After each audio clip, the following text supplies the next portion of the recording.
Lidia Bastianich owns restaurants in New York, as well as in several other cities.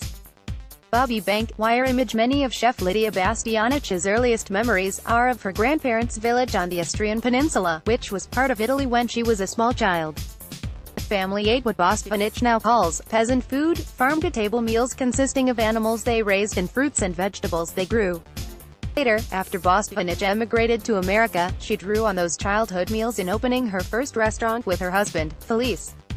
"We brought the simple dishes to a level of service and presentation that was above what it would be in the home," she says. Bastianich's peasant-style Italian food proved popular, and she went on to open more restaurants and to appear in cooking shows on public television. In 2018, she won the Daytime Emmy Award for Outstanding Culinary Host for her program Lidia's Kitchen. But Bastianich never forgot where she came from, or how her family became refugees after World War II, when their region of Italy became part of communist Yugoslavia. She writes about her family's escape from Yugoslavia and her love of food in the new memoir, My American Dream. Interview highlights on growing up on her grandparents' farm, where she would bond with the animals that they would eventually eat. "I loved the bunny rabbits. Small rabbits, when they came, we played and we cuddled them, and then 2 weeks later they were part of the dinner table. Somehow, this cycle of life, you accept it.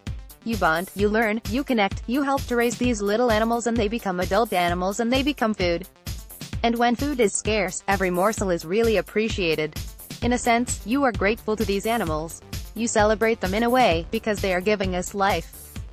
And I think that the caveat here is respect. Respect for food. We need to eat food, but let's not waste it at all. Let's respect the animals that feed us. That's the important element here, because I continued to certainly cook all kinds of meats. But I love animals and I respect them." On how her family became refugees after World War II, when their region of Italy became part of communist Yugoslavia, there was the border and, of course, on the Italian side we had some family that was kind of left on that side. We were on the other side, on the communist side.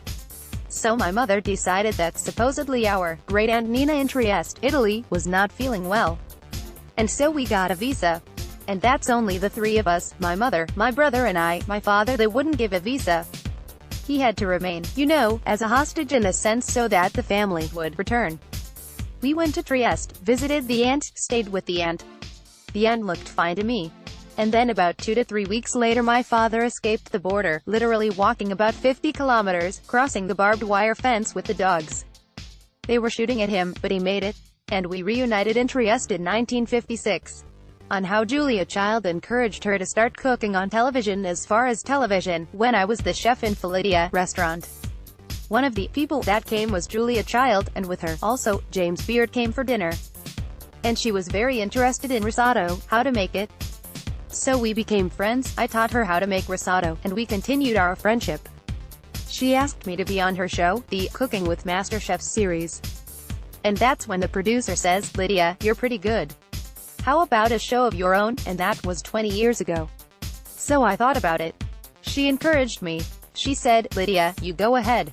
You do for Italian food what I did for French food. You can do it." Julia Child said, "Lidia, you go ahead. You do for Italian food what I did for French food. You can do it." And I asked the producer for 2 things. One was that I'd be on PBS, because the platform is second to none for information and that's where I wanted to be. And the second request was that I tape it in my home. And that was purely because I was afraid of getting in a studio. I was never in a studio. I didn't know what cooking in a studio entailed. And I said, in my home, I know my stove. I know where everything is, and so it began. On how her experience as an immigrant child shapes her view of immigration today. I can't help it when I watch the television to see those children in refugee camp. And yes, they run, they're joyful. But I know what they feel at night when they go to bed and how they think, what's tomorrow? Are my parents going to be with me? Are we going to have a home? Am I going to make friends?